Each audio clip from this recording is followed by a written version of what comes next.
3 years ago, my wife, Emily, left me and our 8-year-old twins. After losing Emily, I was at rock bottom, drowned in grief. I had no motivation to do anything, and lacked the confidence to protect my children without Emily around. There was someone who stood by us, me and my children. Without this person, I don't think I could have raised my children. But now, that person has to leave my side. I still love Emily, and I should celebrate the happiness of this benefactor. Yet, I find myself deeply confused by my own feelings. During these times, it was an unexpected group of people who gave me the push I needed. My name is Liam. I'm a 35-year-old worker at a company that sells nursing care supplies. Living with my twin daughters, who are now 11 years old and in the 5th grade. Both are girls, named Anna and Leah, who look a lot like Emily. Lately, they seem to be into romance comics and often say precocious things, but they are good kids who actively help out. Emily passed away in a traffic accident 3 years ago. Emily, who had left for her usual part-time job. On the day of the accident, I had left for work earlier, and Emily had told me see you later, as she always did. But that was the last time I would hear her voice. By the time I rushed to the hospital, Emily had already passed away. I don't remember much right after Emily's death. Although I was in shock after suddenly losing Emily, I only thought about supporting the children. While I desperately arranged for the funeral and took care of the children, days seemed to pass by. I remember clearly that the children cried a lot. At the time, the children were in the 2nd grade. They were 8 years old. They were not of an age where they didn't understand anything. I think they understood that they were saying goodbye to their mother. I hugged the crying children as long as time permitted and tried to devote as much time as possible for the children. I cooked, albeit far from matching Emily, as well. My cooking wasn't very good, but the children ate it without complaint. I think they knew they could no longer eat their mother's cooking. I wanted to be as close to the children as possible, but I also had a job. Although I had some savings and the insurance had paid out, so we weren't short of money, I couldn't lose my job as a single parent. I gave it my all to work, household chores, and parenting. I didn't want my children to be financially crippled, but I also didn't want them to feel lonely. Such thoughts kept me going. But I think I reached my limit. One day, 1 month right after Emily passed away, I fell ill. Unfortunately, at that time, I had no one whom I could easily ask for help. I grew up in a single-parent household, and my father was elderly, so I couldn't ask him to take care of the children. Emily's parents, my in-laws, were dealing with my MIL's long-term illness, and my Phil was supporting her, so they couldn't take care of me or my children. Feeling dizzy and ill, I was still determined to push through because I was the only one my children had. It was at that time that Emily's younger sister, Molly, came to our aid. I heard from Mom that you're not feeling well, Liam. I bought a bunch of things. I'll make dinner for the twins, too, she said. Molly, Emily's sister, is 6 years younger than me and works as a tutor. She used to visit us often, talking with Emily and playing with my children. Emily adored her younger sister, and my children also loved her a lot. But after Emily's death, the only time I saw Molly was at the funeral. Actually, Molly had offered to help, saying I'll come and help, but I had turned her down. I was afraid of becoming dependent if I accepted help. I thought I had to do everything by myself, because from now on, it would just be me. I felt dizzy from the fever, but I tried to refuse the help. I'm fine, I can handle it. I think the fever will go down soon. Leave the kids to me, I said in a weak voice. Then, Molly said, no, rest, you need to rest. I'm worried not only about the twins, but also about you. Her angry voice reminded me of Emily. Emily often scolded me like this. It felt oddly nostalgic. Then, I was taken to bed against my will. While I was asleep, Molly prepared meals for my kids and took care of chores like laundry. Molly had come in the evening, but when I woke up, it was already past 10 p.m. She had even helped the kids with their bath and prepared for their school the next day. My children were already asleep. "Molly, I'm sorry for everything." I felt helpless. I have to keep going for Emily's sake. I sat dejectedly on the living room couch. But suddenly, I heard the sound of cooking from the kitchen. Turning towards the kitchen, I saw Molly, back to me, perhaps reaching for a plate. She was wearing Emily's apron. Watching Molly in the kitchen, tears started rolling down my cheeks. Perhaps it was because I was reminded once again that Emily would never be in the kitchen again. Once the tears started, they didn't stop. Thinking about it, I hadn't cried at the wake or the funeral because the children were present. I couldn't cry. This was the first time I cried since I lost Emily. I let my tears flow for a while, and when I calmed down a bit, Molly asked me to move from the couch to the dining table. When I sat down, Molly placed a steaming bowl of chicken soup in front of me. "Here you go." Prompted by Molly's voice, I clasped my hands together and said, "Thank you." This was the first time I was eating a meal cut just for me since I lost Emily. It's delicious. Ever since I lost Emily, I had lost the taste for anything I ate, but this chicken soup was delicious. As I ate, Molly casually picked up a photo from the living room. It was a photo from when we all went to Disneyland. A picture of the kids happily playing. "You've been pushing yourself too hard, haven't you?" Molly, still holding the photo, looked at me with kind eyes and said, "The kids are a handful, with work and chores. You're overdoing it." I couldn't respond to her valid point. "Am I not doing well enough?" Molly disagreed with me. "The exact opposite. You're trying too hard," the kids told me before bed. "Dad is always working so hard, but they said you looked very tired." Hearing that, I covered my face with my hands. I had made the children I should be protecting worry. "I'll help you. I live nearby. Let me help protect the kids with you." But, Molly, you have work too, right? I don't want to take up your valuable time for our family. We'll be fine." When I said that, Molly sat down across from me. "When Emily passed away, did that mean she was no longer part of your family?" "Absolutely not. Emily will always be a part of my family, a very important part of mine and the children's family." Molly nodded with a smile. "I'm glad, that's right. Then my relationship with you all hasn't changed either.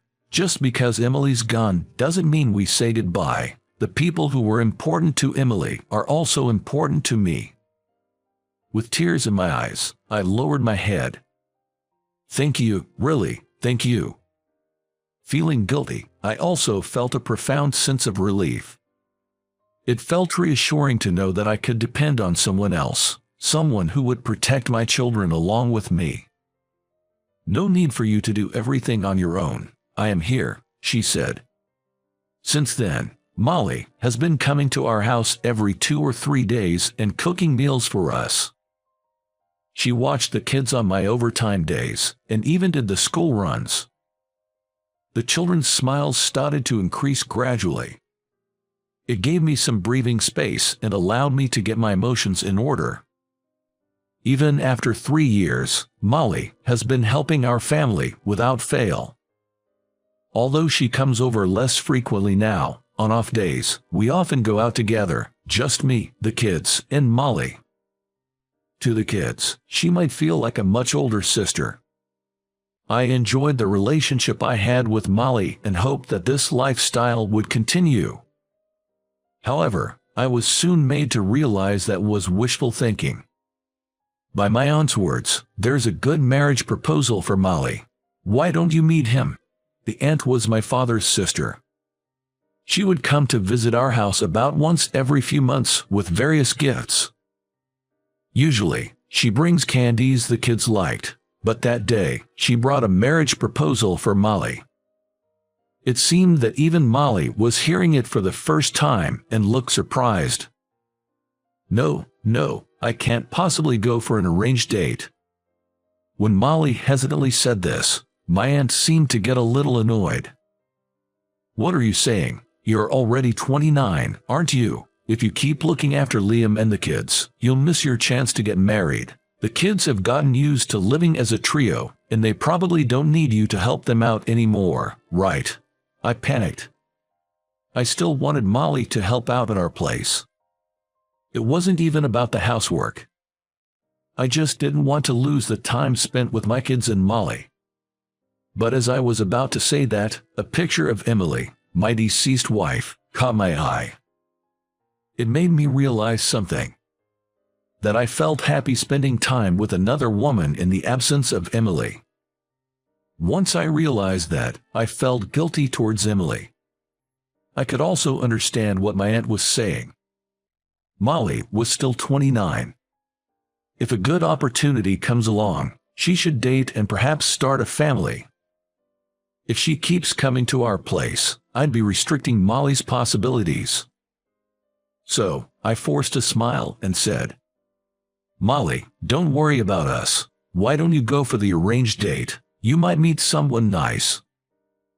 But Molly was still hesitant, but my aunt pushed forward the conversation almost forcefully. It's settled. I'll get in touch with you about the schedule. Molly was not eager, but after being persuaded strongly by me and my aunt, she seemed to have decided to give the arranged date a try. All right, I'll give it a shot. Hearing Molly's reply, my heart ached a bit, but I pretended not to notice. My aunt has always been proactive. Molly's arranged date was set for 2 weeks later. On the day of the arranged date, I was feeling anxious in the living room of my house. Despite having sent her off myself, I couldn't help but wonder what kind of man Molly was meeting and what they were talking about. I couldn't sit still thinking about it. The ones looking at me with cold eyes were my kids who were reading romance comics sprawled out on the sofa. Dad, stop pacing around. Get a hold of yourself. I was taken aback by my daughter in his reprimand. Not because I was scared, but because she was just like Emily. Mom always used to say, didn't she? Falling in love is a wonderful thing. You shouldn't lie to your own feelings. Dad, aren't you lying to your own feelings? I was flustered by the words of my daughters, Anna and Leah. What are you talking about? I'm not doing anything like that. I noticed my voice was sounding pitiful and small. The girls put down the romance comic books they were holding and faced me. We're in 5th grade, you know. We're not little kids anymore. We understand. You like Molly, don't you? What, you like? What are you girls? I was incredibly embarrassed talking about love with my daughters, but they seemed exasperated by my reaction. Stop treating us like kids. Some of us even have boyfriends, you know. We can talk about this stuff. Don't be so shy. I was speechless, surprised by how precocious these modern elementary school kids were. Are you worried about us? Our mom is, well, just our mom, but we love Molly. She's been there for us when we were sad or happy. Molly can't be our mom, but we think we could make a great family with her. Listening to their conversation, I was oddly moved. I thought they were just a sloppy kid who liked romance comics. But to think they had grown up enough to say such mature things. You girls, you've really grown up, haven't you? I stroked their heads. But they recoiled from my touch as if trying to escape. We told you, stop treating us like kids. I looked at my own hand hanging awkwardly in midair and gave a wry smile. But Dad, you should go. Your crush might get taken by someone else. That's right. We can stay home alone for a while, okay? You don't need to rush home. Take your time on your date. I glanced briefly at Emily's portrait, remembering her smiling face. She was always the type of person who would scold me when I was being pitiful and push me forward. The kids seemed to have taken after their strong-willed mother. They say kids grow up fast, and I guess that was exactly the case. And so, pushed forward by my kids, I rushed off to the matchmaking event. During the entire conversation with my kids, one woman kept coming to mind. It was Molly. She'd made me porridge, rushed to the kids' school events, made lunches for sports day, even sewed costumes for the school performances. Molly was always there for us. I wanted her to continue to be there. There was no one else at the matchmaking venue but Molly. When she saw me, her eyes went wide. "Liam, Molly, where's your date?" Molly gave a self-deprecating laugh. I told them I had someone I liked and ended it early. Wait, let me say it. I cut Molly off. I'd been dependent on her all this time, playing ignorant while knowing our feelings for each other, scared to face her. If I kept being so pitiful, I'd get scolded by my kids again.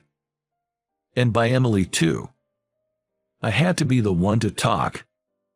"Molly, I love you." Molly looked at me, her eyes on the brink of tears. Is that, as a sister-in-law? I met Molly's gaze. Seeing the tears in her eyes, I understood I had made her wait because of my cowardice. As a woman, "I'm sorry for making you wait. It was pitiful." The kids scolded me. They said they think we could make a great family. I feel the same. Please stay with us. Our family. I'd fallen in love with you too, but there was a part of me that felt guilty, as if I was stealing the happiness that should have been my sister's, as if I was taking something that should have been hers. At that moment, I remembered Emily during her lifetime. It was when our family and Molly went camping together. Watching Molly playing with the kids, Emily had said something. "I've come to know the joy of being a part of a family. I hope someday a man will appear who will protect my little sister. And if my sister and the man she loves become part of our family, I think I would be happier than anything else." Now, I believe Emily must be watching over us with a smile.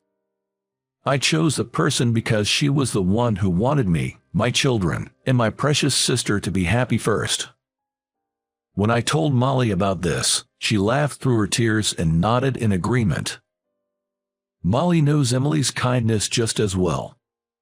"Shall we head home?" I held Molly's hand as we headed home to where the children were waiting. A few months later, Molly and I got married. Our dating period was short. We have been like family to me, so we didn't need a lengthy dating period.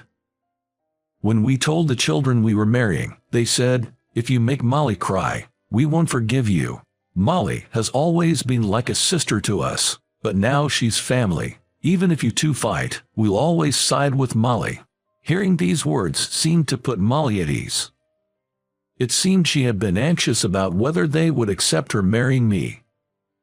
I felt the same joy. I wanted to make Molly happy, and I was grateful to realize that my children felt the same way. Time passed, and then came our first wedding anniversary. Molly gave me and the children presents. "Thank you. Can we open them?" "Of course, open them all together." Molly told us to do so with sparkling eyes, so my children and I opened the presents all at once. Mine looked like a letter. A travel voucher, perhaps, but when I opened it, there was an ultrasound photo inside. I was in complete shock. Then it seems Anna and Leah had opened their presents as well, and they let out a loud exclamation. "These are baby clothes." Wait, a baby? In Anna and Lee's hands were a baby's outfit and a bib. Both the children and I were surprised and turned to look at Molly. Molly smiled softly, touched her belly, and said, "Our family will soon be growing." The children, who had been annoyingly clamoring for a younger sibling, were overjoyed. Without even knowing the baby's gender, they were already thinking about names. Watching the two of them, I gently touched Molly's belly. "Molly, thank you so much." Molly then leaned into my ear and shared a fact. "The due date, it's August 10th. In that moment, I thought of Emily. August 10th was our wedding anniversary with Emily. I think our sister is watching over this child." I nodded repeatedly to Molly's words. "I still miss Emily. But I want to keep building happiness with my family. I believe this will make Emily smile too, who is up in the sky." What did you think? Subscribing to our channel will motivate us to create more content. See you in the next video.